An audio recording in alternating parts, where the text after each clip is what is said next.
And so today what I want to talk about is what we've been recently doing at the Earthquake Science Center is using continuous seismic data to do basically forecasting of future shaking. And so when I was preparing this talk, can I get my slides moving? Okay. I was just trying to figure out kind of where did seismic networks come from? And I think basically it starts from this, what I can tell, this paper that Harry Wood, who was a geophysicist at the, basically what is HVO right now, put out this paper in 1916 called The Earthquake Problem in the United States. And I thought I would share this because I found this so cool. And so basically what he laid in those papers is saying, this is before we had seismic networks, we should figure out where and when earthquakes occur, figure out how they're going to produce disasters, what should we do to mitigate them, and can we do this in an effective cost way? And so he basically says that the best way to do this is to have routine seismometric registration, or basically make a seismic network of adequate instruments and a sufficient number of stations.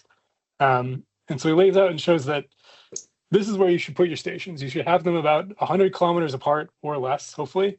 And you should have, if you want to do a good job, more than one in each location. So he proposes this map of where to put all the seismic network stations across the US. And so maybe like 50 to 100, which looks pretty close to what we have now. But he says, maybe we shouldn't do this first. I wouldn't recommend this. This is too much to do all at once. And he says, effectively, we need two things. We should start in a small area, and we need better instruments. So he goes off and moves to Pasadena and invents the Wood-Anderson torsion seismograph, which is basically the first effective seismic instrument to record acceleration. And then he goes in and starts the Southern California Seismic Network. So he basically said we need to start small with good instruments. And so this is showing the network in 1931, which was used in Richter's first seismology paper. And so effectively, he says once you have these good stations with nice seismometers, you can start doing seismological research. And he says, well, we don't really know what's going to happen because it depends on the earthquakes and whoever's involved. But there's a few things that we can work on. And so the first of those is just what is the frequency of earthquakes, and basically can we figure out the distribution of seismicity? And it says the other problem that we should work on is measuring and studying acceleration intensity of shaking and how this relates to wave propagation in the elastic Earth.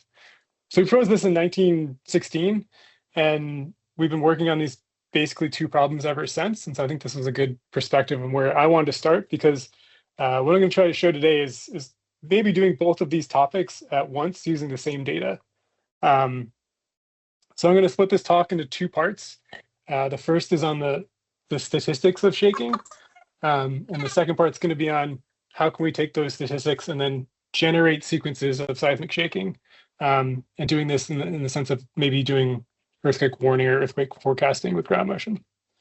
So I'll start here with this statistics of shaking. So I worked on this on my Mendenhall with my amazing Mendenhall mentors. And so this is work that was published last year in GRL. So I'll start first just with earthquake statistics. And so this is the idea of measuring the number and quantity and rate of earthquakes. And so the earliest kind of canonical law we have in earthquake statistics is this O'Moore's law, which says that the rate of aftershocks following a large earthquake is basically a power law. It goes as 1 over time. So there's a few different constants that you can tweak, but basically if you look at an earthquake like this Nobi earthquake that happened in 1891, and you track of the rate of or frequency of earthquakes per day from the main shock, it effectively follows this power law. This is 1 over time. And so basically by the time you're 100 years later, there's 0.01 earthquakes or aftershocks to this earthquake. And this basically works for almost all tectonic earthquakes. There's this fall off that you can fit within a Moore decay law. The other canonical law we have, of course, is the Gutenberg-Richter law, which says that the distribution of size of earthquakes is either an exponential or power law. So if you think of the frequency of a certain magnitude earthquake, it basically decreases with this B value. And so if you look at this, here's number of earthquakes above some magnitude. And so the slope of this fall off in earthquakes is the B value. And so it basically says that we have 10 times as few magnitude 7s as magnitude 6s. And so this is also applies to any kind of earthquake catalog you have. So that's earthquake statistics, but we also have, which is maybe lesser known as ground motion statistics. So there's this duo in Japan, Ishimoto and Ida, who put out this paper in 1939. So this is 5 years before Gutenberg-Richter. And they said that a frequency of a certain peak amplitude of shaking due to an aftershock follows this power law. So basically, higher amplitude shaking is much less likely than lower amplitude shaking, and it follows this 1 over amplitude slope. So this is the plot that they have from their original figure. So this is frequency of occurrence on the y-axis, and then the displacement in millimeters on the x-axis. And this fall-off parameter, the slope of that fall-off is m. So it turns out that if you compare these earthquake and ground motion statistics, so you have Gutenberg-Richter is based on earthquake catalogs, and then Ishimoto-Ida is based on the ground motion from a seismometer. Turns out the math is quite the same, and it turns out that the B is equal to m minus 1. So it's the same, using the same data, just in different ways. If you just treat each peak amplitude in the ground motion case, and then Gutenberg-Richter transforms that to a magnitude, right? And so it turns out that if you look at this aftershock rate, which is basically the frequency through time of earthquakes, we coined this term called aftershaking, which is basically the shaking from the aftershocks. And we found that it also, I'm going to save all the math that goes in here, but basically you can find an expression that the rate of shaking after an earthquake basically follows this power law too. So you can interpret kind of a more statistics in terms of ground motion if you just look at the continuous ground motion after an earthquake at a particular spot using a seismometer. So the basis of my talk today is, I'm hoping to show, is that you can use a seismogram as an earthquake catalog. That's what I want people to take away from this. And the way we do this is, if you take this is a seismogram after the Ridgecrest earthquake, the magnitude 7.1 in 2019. This is about 10 minutes after Ridgecrest. Tons of earthquakes. If you take the log 10 of that, the amplitude of that seismogram, you get something like this. So this is basically an envelope of the amplitude through time. And so you can see each of these spikes is associated with an earthquake. What we've shown is that if you basically take this trace of the log amplitude, you can treat that as an earthquake catalog, and then you can go to town and do all the basically typical earthquake statistics from that. And so in the last year, this has been quite popular. And so Peter Shear had this nice study where he looked at, if you look at the log amplitude from this station near Ridgecrest, so this is basically in small windows, I think it was 5-minute windows. If you take the root mean square amplitude, you can see that after the magnitude 6.4 here, this is on July 4th, the amplitude goes up, and then it decays, and then the magnitude 7.1 happens, I think it was 34 hours later. And you see this nice characteristic decay that we dissociate with like an Amori decay in the rate of aftershocks. And so it turns out if you take the Riesenberg and Jones have this model for the decay of aftershock rate following a large earthquake. They fit this usually to earthquake catalogs, but Shear showed that if you fit that to that same amplitude data, you can fit both the distribution. So this is showing log amplitude versus number of log amplitudes and log amplitude. You can fit that almost exactly using this same Riesenberg and Jones model. And you can also fit the decay through time after the big magnitude 7.1. So that's super cool. So that kind of unlocks, like, maybe we can start doing forecasting of ground motion using this. And then Lippiello and all put out this nice study where they're looking at just the curves of ground motion at a station near large earthquakes in the 2000 seconds, say, after the earthquake. And so what we're showing here is this is basically the log amplitude. So if this is 7 orders of magnitude here. And they found there's basically 3 different types of waveform patterns you see after these earthquakes. There's a rapid decay, and you go back to where you were before. there's these sawtooth waveforms, and then there's these basically what they call high productivity. And so they think that they're showing three different types of slip on the fault. So the first example is you just have an isolated patch that fails, and then none of the other patches around it slip. These sawtooth waveforms are part of the fault is kind of finding these isolated patches and then rupturing. And then this high productivity is the entire fault has slipped, right? And so they're able to show that if you train a model, a simple model, a classification model, to differentiate between these things, you can start forecasting, do you expect a larger earthquake to happen in the next so seconds? And then lastly, there's this paper that came out from Japan showing that if you take, again, these time series of shaking after an earthquake, and you apply probabilistic seismic hazard analysis to those peak amplitudes, so this is the 15 minutes after the Iwate Miyagi earthquake. If you say that each one of these is just like an earthquake, and you plug that into a probabilistic seismic hazard analysis, you can then get probability distributions of shaking happening or exceedances of shaking happening in the next time frame. So this is showing on the right that there's a higher probability of a certain ground motion happening in the next 3 hours than say, or it's a higher, sorry, yeah, in 3 hours than 12 hours, as we'd expect as aftershocks start to tail off. And so what our contribution to this kind of space of looking at ground motion statistics was building a analytical model for fitting the full distribution of these data. So what I'm showing on the left again is this log amplitude time series after ridgecrest.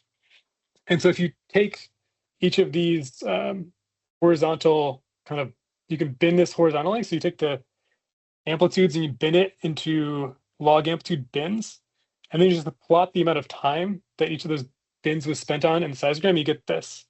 So each of these blue dots is 0.1 log centimeters per second amplitude units. And so you get this nice characteristic curve like this. And so we showed that you can come up with a model that fits this.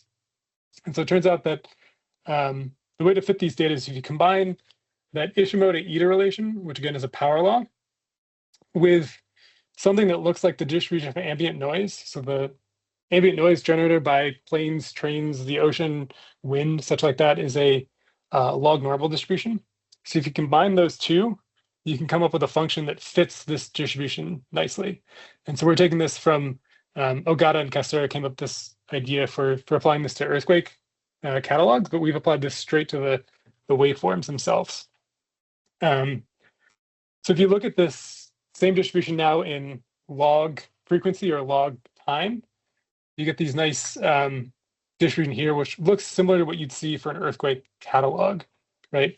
So you have, again, a fall off at the highest amplitudes, and then some peak, and then you have a fall off at the lower amplitudes where you're just not seeing any earthquakes because of basically you can't detect the smallest amplitudes because they're getting crowded out. So we go into a few phrases here. So there's this minimum amplitude that you can basically always see. We call this the amplitude of completeness. And so this is similar to like the magnitude of completeness you see for an earthquake catalog. And so it's a nice thing. If you can just apply this to your seismic stations, you can see which one's the quietest or which one's closest to the earthquake. So that's been fun. And then there's what we call the amplitude-based B value, which is basically the fall off in the peak shaking you see. And so it's basically the same thing as the B value based on earthquake catalogs, but you're fitting exactly to, again, the shaking at a single station.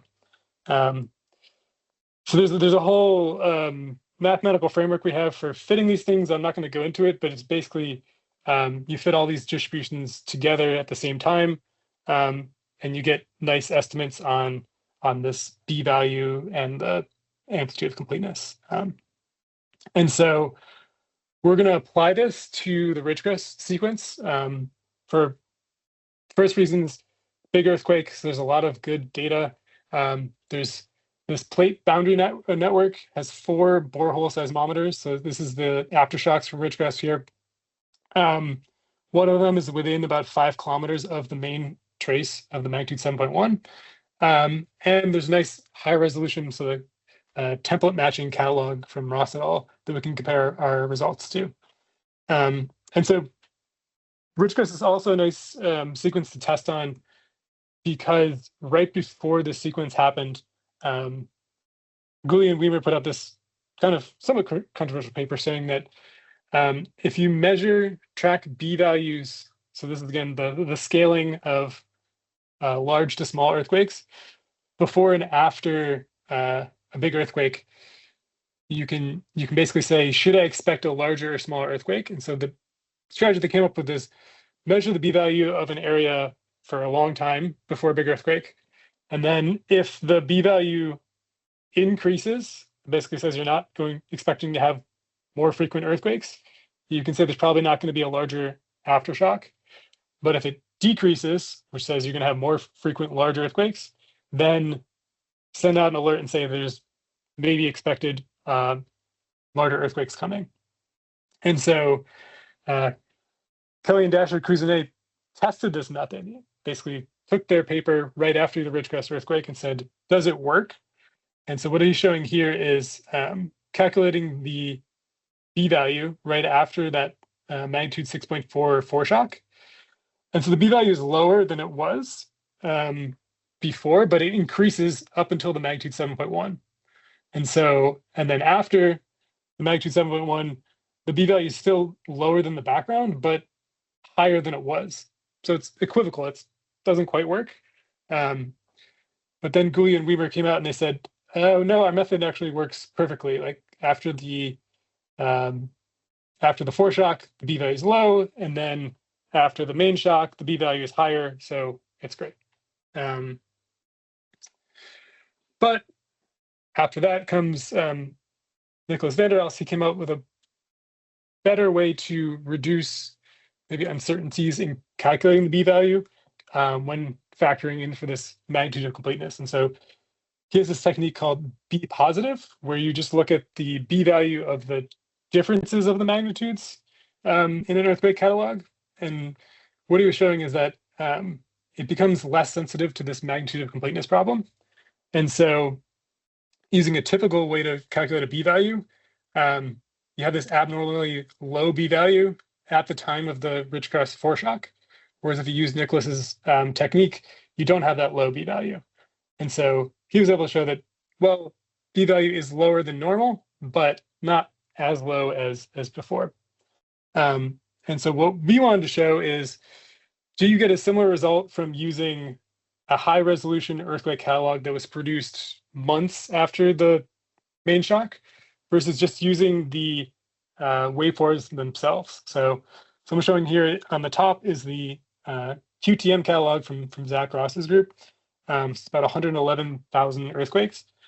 And then I'm showing on the bottom here, this is log amplitude versus log time. So from the initial P wave of Ridgecrest. So this is about 2 weeks of seismic data.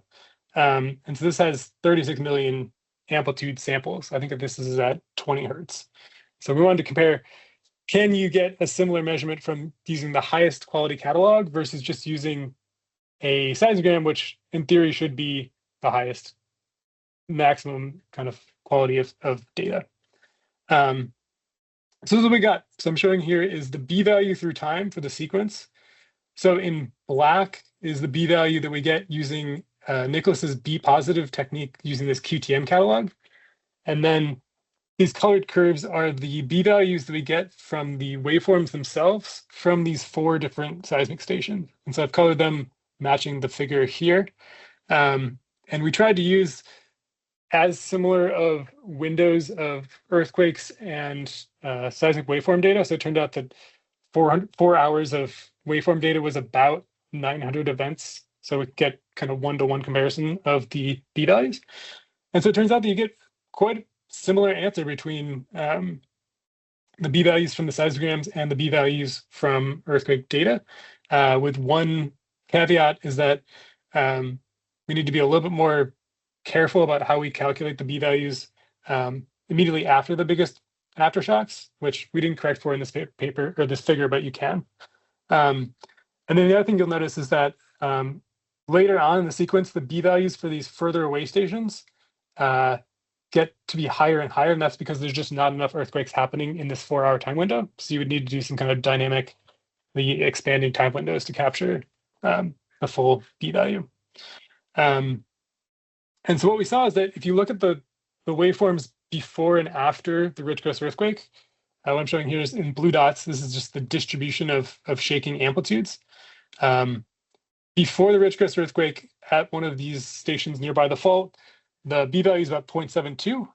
And then after the earthquake, 4 hours after the earthquake, it's 0.082. So the B value does increase, but it's small. So somewhat equivocal on that. And then the other cool thing we can do is we can track this amplitude of completeness, which again is quite similar to the magnitude of completeness. So I'm showing here is on this right axis is the magnitude of completeness through time. So we're calculating this again from the QTM catalog using this max curvature method. And then all these individual curves here, this is tracking the amplitude of completeness in these 4-hour windows from each of these stations. And so what's pretty cool is that wiggle for wiggle, these amplitude of completenesses are super correlated. The correlation is about 0.99. And the offset of the amplitude of completeness is basically related to the distance of that station from the fault. So you can almost fit a ground motion decay just from these amplitude of completeness time series. And so we see is again that after the magnitude 6.4, you have this decay. There's a magnitude 5.4 aftershock, and then the magnitude 7.1, you have this long-term decay. And so what's cool is that you can then look at, we want to just look at after the magnitude 7.1. We're like wondering what is the functional form of that fall off in amplitude. And so it turns out if you plot that on a log plot, so this again is amplitude of completeness on the y-axis in log centimeters per second, and then the time since the Ridgecrest earthquake. So we sampled this amplitude of completeness in moving exponential windows. It turns out that the amplitude of completeness falls off like a power law. And so it's basically a 1 over t decay. And Amori's law, again, is 1 over t. So we basically think that this minimum amplitude you can detect is sensitive to the earthquake rate that's happening on the fault. And then we're measuring that in terms of the minimum amplitude that you can see. So you can basically, you can effectively measure Amori's law just from the seismograms rather than going to your earthquake catalog. And so you can process this in quasi real time and see kind of the decay in slippage on the fault. So that's a little conclusion on that part of the talk. And so I think this amplitude of completeness is cool in terms of looking at the physics of earthquakes from this Amori's law, but you can also judge kind of what the noise level of stations is through time just by looking at this. And then you can also track the B value with your seismograms. And so I think we haven't done this yet, but there is potential there to start doing traditional earthquake forecasts right after an earthquake with this seismogram data. You don't have to have a catalog to do any of this forecasting. And so my favorite conclusion here is just that you can use these seismograms as earthquake catalogs, and it's super easy to set up and just run for real-time data. So then I'll move into kind of work in progress. And so this is a project I've been working on with Elizabeth Cochran. So taking what we've learned from those statistics and saying, can we train models to generate those shaking kind of envelopes, and doing that in a sense of maybe earthquake forecasting or earthquake early warning. And so what we currently do for earthquake forecasting is as the USGS, I don't do this, but we do this, is we provide a forecast over the next kind of time period. What is the probability of a certain earthquake happening within a certain region? So this is up on our website. If you haven't seen this, it's worth going to a large earthquake and checking out the forecast. And so for this particular one, I don't remember what it is, but there's a 60% chance, say, of a magnitude 3 happening in the next week. And so going forward, what I'd like to be able to do is saying the probability of a certain shaking occurring at a specific location over time. So this is going from what I would say an earthquake forecast is like almost like a binary prediction to would be more of like a weather map for earthquake shaking. which whenever I do outreach talks is what people are really interested in. What's going to be shaking at my house? And so the way that I'm proposing we do this is we can forecast ground motion from ground motion. So you take in the waveforms from your seismic network, use that as the input to a certain model, so it could be classical or AI, and then predict ground motion in the future. And so there's a lot of opportunities here. And I think the first one is just in terms of data. So a large earthquake catalog might be 100 megabytes. That's like 2 to the 30 bits. Whereas if you look at all the seismic data or waveforms we collected, it's about a petabyte. So there's orders and orders of magnitude more training data if you're going to use waveforms than earthquake catalogs. And the data is kind of in its rawest, purest form.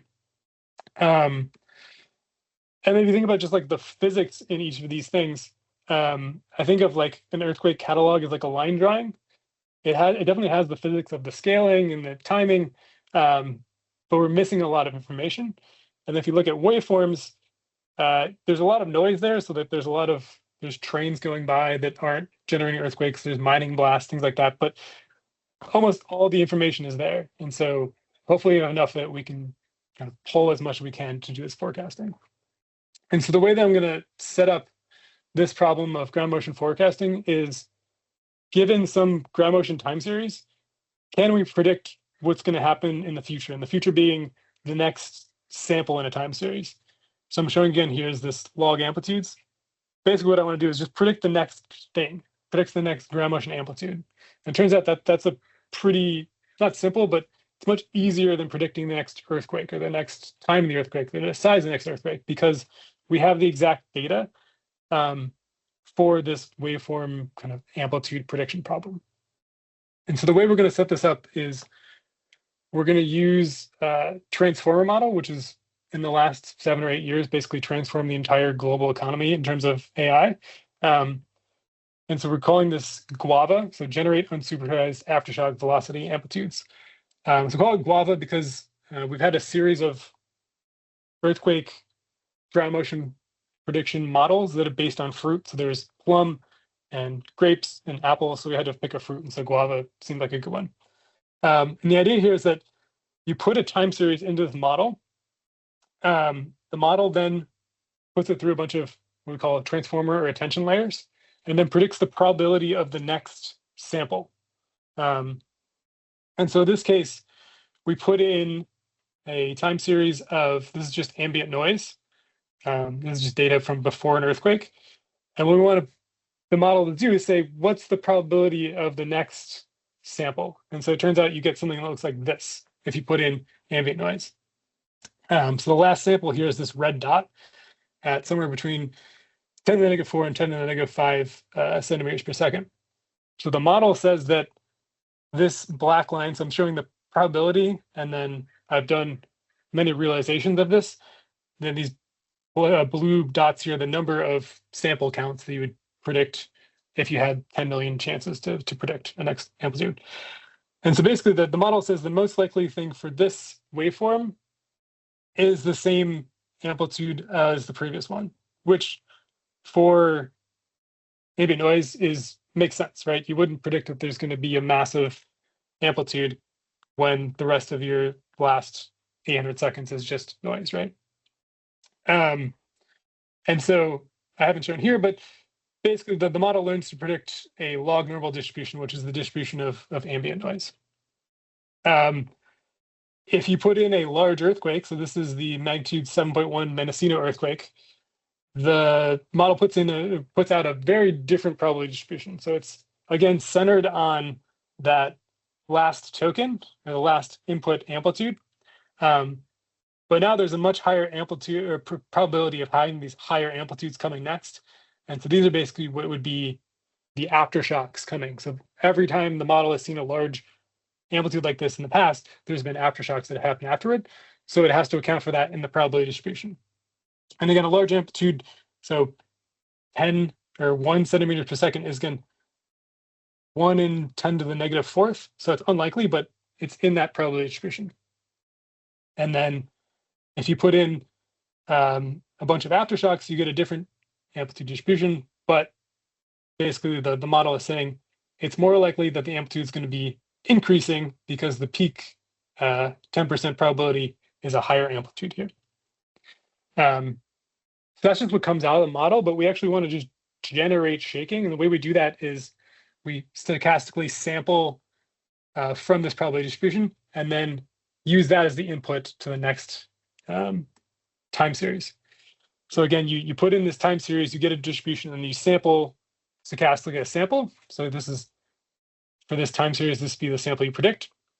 You can then feed that sample back into the model and then predict another amplitude, and you can just keep on doing this until you are satisfied, and that gives you a new time series based on your previous data. So we've trained this GUAVA model on the full continuous data from the entire Southern California Seismic Network. So it's 26 years of data. All the data is on Amazon Web Services, so we've downloaded all that data, down-sampled it to 10 hertz sampling rate, so it ends up being about 30 terabytes of raw data, and it's about 1.4 trillion time samples. And so we put those data in 804-second bins and just say, tell the model to learn the distribution of the next sample. And so we trained this on the USGS Hovenweep cluster. So it took about, I think it was about 3 weeks of training on 8 GPUs. So it was like a few months of training on a single GPU equivalent. I tried to do this originally on my desktop computer here, but it was going to take 400 days. So I had to go a little bit higher.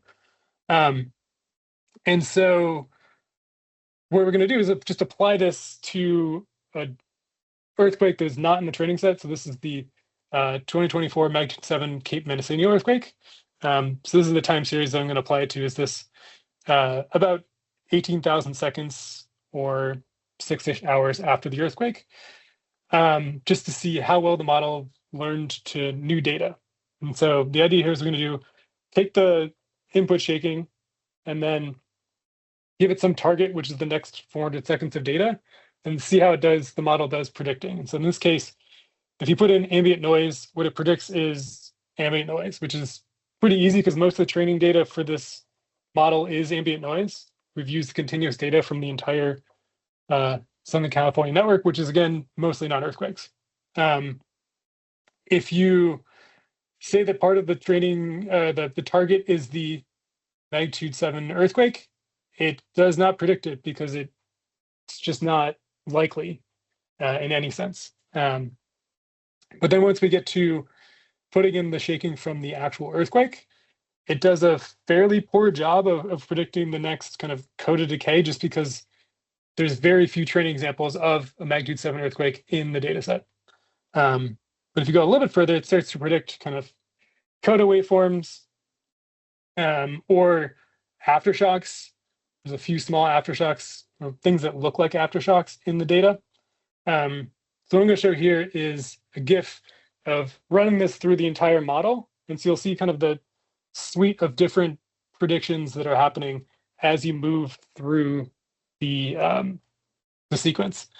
And again, we never are matching exactly what the target is because, again, we're doing stochastic generation and we haven't solved predicting earthquakes. But we're trying to, again, match almost the distribution of shaking rather than the exact distribution and the exact time series. Sorry. And so I'll leave this running. Some are better than others. It turns out that we're working on the best parameters to generate these time series, but predicting large aftershocks is what I'm finding is the hardest part, because we can only have a context length of about 400 to 800 seconds. And so because we're not including data from the largest aftershock or the main shock, we're not predicting these higher amplitudes. That's something we need to work on. But it does a fairly realistic job, which is kind of exciting, and we'll see what happens next. So I'll just let this play for a little bit longer.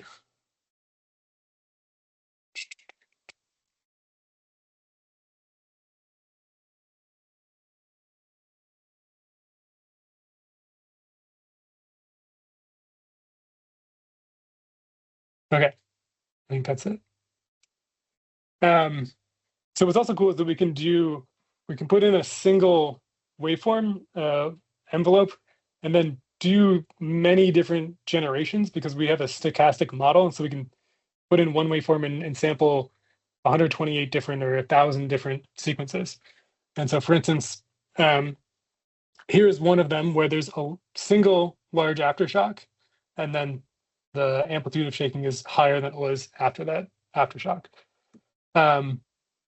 Here's one where there's a smaller aftershock and basically just predicts noise. Here's one where it predicts a very strong coda. So it has just no aftershocks and just goes back to, we can maybe say like a pre-shaking level. Here's one where it fits the coda quite nicely and it has a single aftershock, multiple aftershocks. So you can do this as many times as you want. And I think that's where we're going, is getting not the actual time series matching, but we want the distributions of the amplitudes, like I was showing in the first part of the talk, to match. So what I'm showing here is, on the left again is this, blue is the input, red is the prediction, and then black is the target. And then I'm showing here on the right is black, and black is the distribution of the amplitudes that for the target. In red is the average of all the, I've run multiple predictions. And then in gray here is each of these distribution of a generation. And so you can see for this set of inputs, our average distribution of shaking outputs is higher than is what in the target, but we're pretty closely matching the distribution of the highest amplitudes, which we actually care about. And so we can do this for multiple different distributions. And so it turns out that most of what we predict is a log normal distribution when actual shaking should be like an exponential. So this is a nice case where even though these predictions look similar, we're missing the highest amplitudes. And so that shows up in the distributions that we're not quite getting these peak amplitude distribution in the time of the amount of the peak amplitudes.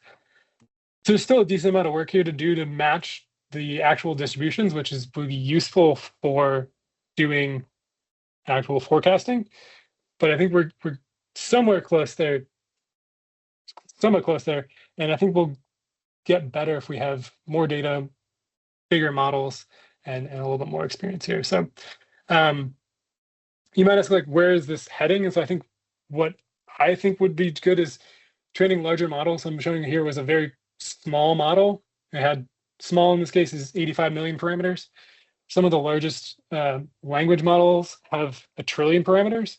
And so it turns out that the more parameters you have to predict these distributions of shaking, the better you do, I think, at the cost of taking a lot of time to train these models. So if we have bigger models, I think we can then get better at predicting these distributions. And then that will be useful for doing this ground motion forecasting. So saying, what is the next % of X shaking? And then doing early warning. So saying you can do this in real time, hopefully, to do, so basically merging these two things using this model. So I'm a little bit under time here, but I'll say, just conclude on that section saying that, again, these seismograms, you can use them as a continuous earthquake catalog, and you can learn the statistics of the distribution of the earthquakes and the shaking of all the earthquakes. You can do this statistics using a classical way that I showed in the first half, or you can do kind of the new AI type thing where you just put all the data into a model and tell it to predict the next thing. And by doing that, it actually learns something that looks realistic in terms of the rate and timing and amplitude of aftershock ground motion. So with that, I'll say thank you and happy to take questions.